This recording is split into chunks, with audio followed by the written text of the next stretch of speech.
अस्सलाम वालेकुम जी, कैसे आप सब ठीक हैं? आई एम रिजवान ठांडला और मैं पिछले 5-6 साल से जो है ना वो एमडी कैट की इंग्लिश पढ़ा रहा हूँ बच्चों को। ये जो अभी पीएमसी के 2-3 मॉक टेस्ट हैं, मैंने पहले भी जो टेस्ट 1 था उसको डिस्कस किया है। मेरे लिहाज से अभी ये टेस्ट 2 है, क्योंकि डिफरेंट बच्चों के डिफरेंट टेस्ट हैं। टोटल क्योंकि 5 टेस्ट हैं सीक्वेंस वाइज में, लिहाजा अभी यानी मैं टेस्ट नंबर 2 को डिस्कस करने जा रहा हूँ। मैंने टेस्ट 1 में भी बताया था कि पीएमसी के यानी जो 18 वो एमसीक्यूज़ थे किन टॉपिक में से थे, और जो इस टेस्ट के यानी टॉपिक में से एमसीक्यूज़ हैं ये आप स्क्रीन के ऊपर देख सकते हैं। इसमें से कोई चीज़ आपको समझ नहीं आती, और इन्हीं टॉपिक के मैंने अपना यूट्यूब पे भी लेक्चर दे रखे हैं, और मेरा सेशन भी अभी चल रहा है। तो अगर आपको कोई भी क्यूरी हो तो आप इस गिवन नंबर पे मेरे साथ व्हाट्सएप पे कनेक्ट हो सकते हैं। अपना जो भी आपका सवाल हो आप मुझसे पूछ सकते हैं। तो चलिए हम चलते हैं अभी अपने क्वेश्चन की तरफ, जो कि इस वक्त हमारे पास क्वेश्चन नंबर 177 है, और वैसे देखा जाए तो क्वेश्चन नंबर 1 है। इसमें अगर आप देखें कि लिखा हुआ है the old building is now a pedestrian, और लिखा हुआ कि find the synonym of the pedestrian. तो ये जो पेडेस्ट्रियन होता है ये हम कहते हैं, यानी जैसे वो कहते हैं ना फुटपाथ को, ये जो रास्ता होता है। तो इसमें अल्फा ऑप्शन देखें अराइवल है, अराइवल कहते हैं हम आमद को, यानी किस जगह पे आना। बीटा ऑप्शन है पैलेस, पैलेस हम कह रहे होते हैं किसको कहते हैं, महल वगैरह को कह रहे होते हैं। और जो चार्ली ऑप्शन है वो पेवमेंट है हमारे पास। पेवमेंट जो होता है ना ये फर्श को कहते हैं हम, किसी किसी पुख्ता सड़क को, और ये चार्ली ऑप्शन ठीक है। और ये जो है प्रेजेंट, प्रेजेंट जो है ये यानी हम कह रहे होते हैं हदूद को किस चीज़ का। तो ये अलबत्ता जो प्रेजेंट है ये इसका सिनोनिम्स तो नहीं हो सकता, एंटोनिम लाजमी हो सकता है। लिहाजा यहाँ पे जो हमारे पास राइट ऑप्शन है वो चार्ली बनेगा। इंतहाई सिंपल एमसीक्यूज है। अच्छा जी, उसके बाद क्वेश्चन नंबर 2 देखिएगा। लिखा हुआ है कि 178 में I must book a dash for our game of tennis on Sunday. अब देखो हमारे पास यहाँ पे जो की वर्ड है वो है ये game of tennis on Sunday. तो उसके लिए आपको क्या जानना चाहिए? अगर आपने टेनिस की गेम खेलनी है, ठीक है ना, उसके लिए आपको किस चीज़ की ज़रूरत पड़ेगी? जैसे अभी क्रिकेट हम खेल रहे हैं तो क्रिकेट के लिए हमें किस चीज़ की ज़रूरत पड़ती है? क्या फील्ड की पड़ती है, कोर्ट की पड़ती है, ग्रीन की पड़ती है, या टीम की पड़ती है? इंतहाई सिंपल सी बात है, हमें टीम की ज़रूरत पड़ती है, और जो हमारा राइट ऑप्शन है वो है जनाब डेल्टा। नेक्स्ट क्वेश्चन देखिएगा। The ice is very dash so don't walk on it और you will fall in. Ice की दो ही यानी जो उनकी लेयर होती है एक लिहाज से, या वो थिन लेयर होती है या वो थिक लेयर होती है। अब क्योंकि हमारे पास यहाँ पे सो के बाद देखें आगे क्या आया हुआ है कि डोंट वॉक ऑन इट और यू विल फॉल इन। तो इसमें यानी एक लिहाज से हमें बताया जा रहा है, रीज़न बताई जा रही है कि हम उसमें गिर जाएंगे। क्यों गिरेंगे?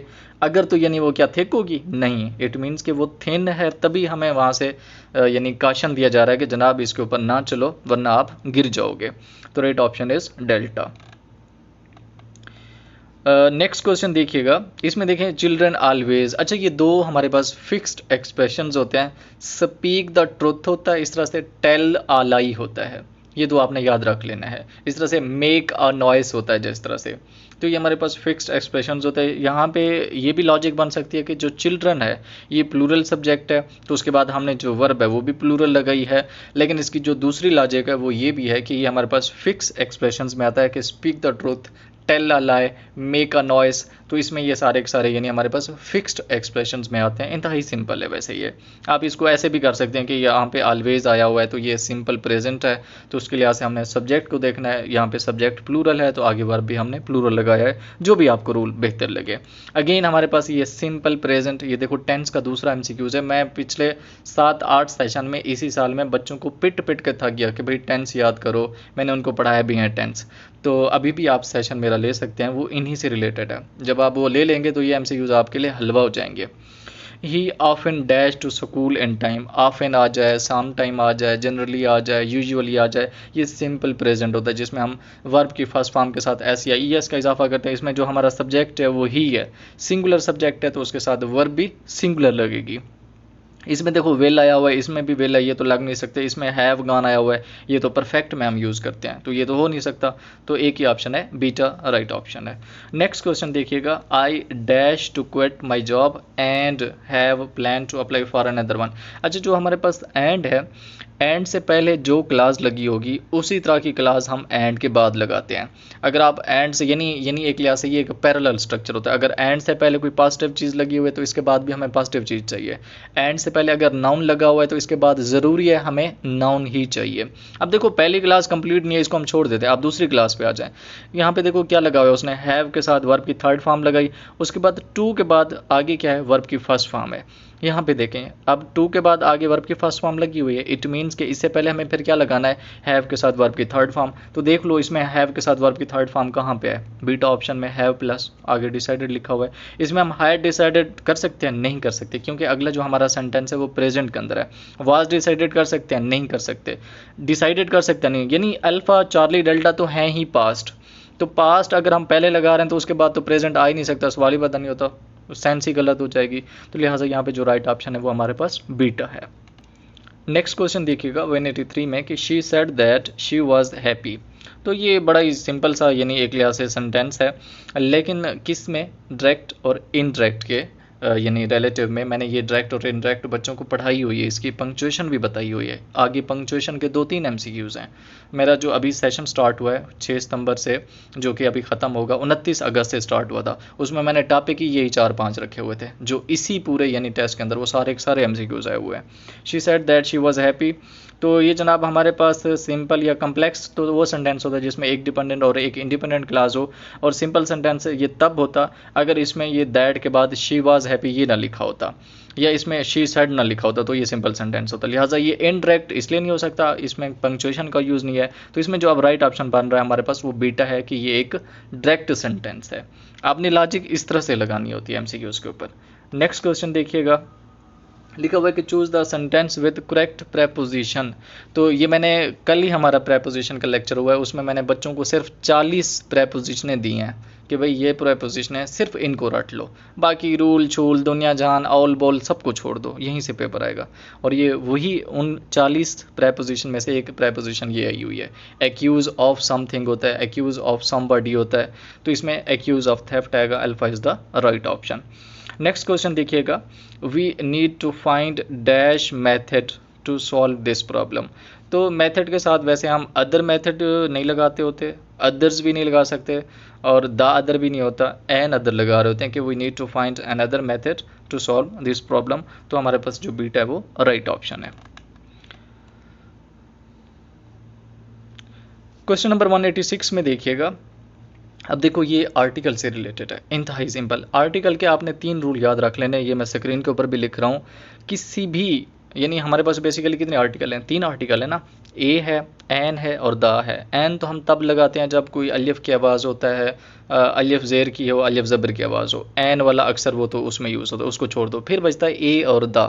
आर्टिकल जो दा है वो हम किस चीज़ को जब स्पेसिफाई करेंगे, यानी जनरलाइज से स्पेसिफाई की तरफ लेके जाएंगे, फिर हमने आर्टिकल वहाँ पे दा लगाना है। अब जो आर्टिकल ए है वो हम तब लगाते हैं, उसके 3 ही रूल है। नंबर 1, अगर जो हमारा नाउन है वो काउंटेबल होना चाहिए, वो नाउन कॉमन होना चाहिए, और वो नाउन सिंगुलर होना चाहिए। तो उससे पहले हम आर्टिकल दा लगाते हैं।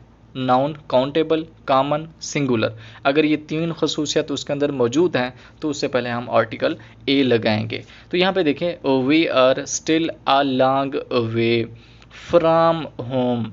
तो यहाँ पे हमने आर्टिकल ए नहीं लगाया, क्योंकि इससे पहले अ लॉन्ग वे फ्राम होम जो है ये एक फ्रेज़ आया हुआ है, इसकी वजह से अब होम से पहले हम आर्टिकल नहीं लगा सकते।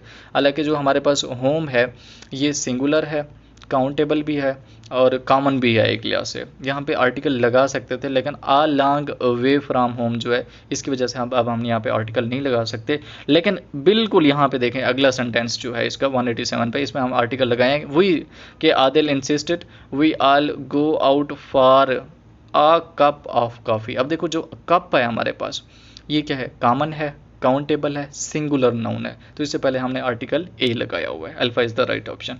नेक्स्ट क्वेश्चन देखिएगा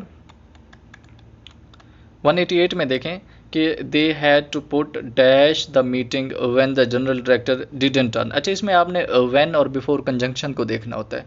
कंजंक्शन का रूल ये होता है कि अगर कंजंक्शन से पहले कोई पॉजिटिव चीज़ है तो उसके बाद हमें नेगेटिव चीज़ देनी होती है, अगर कंजंक्शन से पहले नेगेटिव चीज़ है तो उसके बाद हमें पॉजिटिव चीज़ देनी होती है। अब अगर आप व्हेन के बाद देखें the general director didn't turn dash, यानी उसके बाद कोई नेगेटिविटी आ रही है, इट मीन्स कि इससे पहले हमें कोई पॉजिटिव बात करनी है, तो यहाँ पे हम फिर चूज़ करेंगे कि they had to put on the meeting when the general director didn't turn off. तो इसमें जो राइट ऑप्शन बनेगा हमारे पास वो अल्फ़ा बनेगा। 189 है choose the correct spelling of the word. तो इसमें रिकमेंड के स्पेलिंग दिए हुए हैं जो कि डेल्टा ऑप्शन हमारे पास वो राइट ऑप्शन है। 190 में देखिएगा choose the correct spelling of the word, तो ये एनहिलेट जो है चार्ली ऑप्शन। मैंने आपको कैब के बारे में यही बताया है, काफ़ी सारे बच्चों को उनका यही सवाल था कि वो कैब कहाँ से तैयार करने हैं। किसी भी बुक को पकड़ो वो कैब की और उसमें सिर्फ 2 काम करो, जो मेन वर्ड है उसके आपको स्पेलिंग का पता हो, दूसरा उसका उर्दू मतलब पता होना चाहिए, बस उसका मीनिंग पता होना चाहिए, बस इतना सा काम करना है आपने वो कैब में। ना आपने सिनोनिम्स करने हैं, ना एंटोनिम करना है, ना ही कुछ और करना है, बाकी छोड़ दो चीज़ें। नेक्स्ट क्वेश्चन देखिएगा 191 में choose the correct spelling of the word. तो ये इग्नोमेनी होता है। इग्नोमेनी जो है ये हम पब्लिक शेम को कह रहे होते हैं, पब्लिक डिसरिस्पेक्ट को यानी एक लिहाज से कह रहे होते हैं। नेक्स्ट क्वेश्चन है हमारे पास many jobs today require that the applicant must be a college graduate। अच्छा, इसमें ये जो कॉलेज है इसका जो सी है ये कैपिटल लेटर में नहीं होना चाहिए, ये इसकी मिस्टेक है। तो लिहाजा यहाँ पे अल्फ़ा बीटा चार्ली डेल्टा में से कैपिटलाइजेशन जो है ये इसकी मिस्टेक है। यहाँ पे सी स्मॉल लेटर में होना चाहिए, कॉलेज ग्रेजुएट होना चाहिए। कैपिटल हम तब करते हैं अगर कोई वो प्रॉपर नाउन हो, तो यहाँ पे ये प्रॉपर नाउन नहीं है, ये कॉलेज तो कॉमन नाउन है, बहुत सारे कॉलेज होते हैं, कोई स्पेसिफिक नाम तो उसने नहीं लिखा ना, क्या आना चाहिए था, स्मॉल लेटर में आना चाहिए था। क्वेश्चन नंबर 193 में देखिएगा the applicant had some questions during our interview. अब देखो ये एक सिंपल सेंटेंस है, इसमें यहाँ पे कोई सवालिया निशान लगाने की ज़रूरत तो है नहीं। This sentence has an error of punctuation, तो इसमें यहाँ पे क्वेश्चन मार्क नहीं आना चाहिए। जो मेरा 29 अगस्त का यानी सेशन था, ये आप स्क्रीन के ऊपर देख सकते हैं, उसके ये कंटेंट थे। मैंने सिर्फ ये 5-6 कंटेंट बच्चों को पढ़ाए हैं और वही 6 कंटेंट ही इन पीएमसी के मॉक टेस्ट के अंदर टारगेट किए जा रहे हैं, और इवन इनमें से वही एमसीक्यूज़ भी यहाँ पे आ रहे हैं, यानी जो जो जैसे जैसे मैंने उनको पढ़ाया हुआ है बच्चों को। तो आप भी मेरा सेशन ले सकते हैं इस गिवन व्हाट्सएप पर रब्ता करके। नेक्स्ट क्वेश्चन देखिएगा जनाब, which one is correct, read carefully. तो ये हमारे पास है थर्ड कंडीशनल, यहाँ पे यानी इफ़ आ चुका है, उसके बाद हैड नॉट बीन आ चुका है, यानी हैड के साथ वर्ब की थर्ड फॉर्म है, तो कॉमा के बाद हमने फिर वुड हैव के साथ आगे वर्ब की थर्ड फॉर्म लगानी है। Beta is the right option. बाकी ऑप्शन आप यहाँ पे देख सकते हैं कि if it had not been this sort of a school, यहाँ पे उसने स्कूल से पहले आर्टिकल ए लगा दिया जो कि गलत है, ना ही आना चाहिए था। अच्छा, चार्ली ऑप्शन में देखिएगा if it had not been this sort of school it will, उसने यहाँ पे विल लगा दिया। विल नहीं होता, हम अगर पहली क्लास में हैड के साथ वर्ब की थर्ड फॉर्म है तो आगे वुड हैव के साथ आगे वर्ब की थर्ड फॉर्म होनी चाहिए थी। और डेल्टा ऑप्शन इसलिए गलत हुआ कि उसने यहाँ पे हैज़ लगा दिया, हैज़ नहीं होता, हमेशा हैड यूज़ होता है। पास्ट के अंदर सिर्फ एक ही हम यानी हेल्पिंग वर्ब यूज़ करते हैं हैड का, और इस तरह से फ्यूचर के अंदर भी हम सिर्फ एक ही हेल्पिंग वर्ब यूज़ करते हैं हैव का। लेकिन प्रेजेंट में हम 2 हेल्पिंग वर्ब यूज़ करते हैं, हैज़ भी यूज़ करते हैं और हैव भी यूज़ करते हैं। तो ये था जनाब हमारा आज का यानी मॉक टेस्ट 2, उसका यानी एक लिहाज से की कह लें, डिस्कशन कह लें। आपकी कोई भी क्यूरी हो तो आप मुझे व्हाट्सअप कर सकते हैं, अगर आपने सेशन लेना है तो भी आप मुझे व्हाट्सअप कर सकते हैं। Thank you so much for watching this.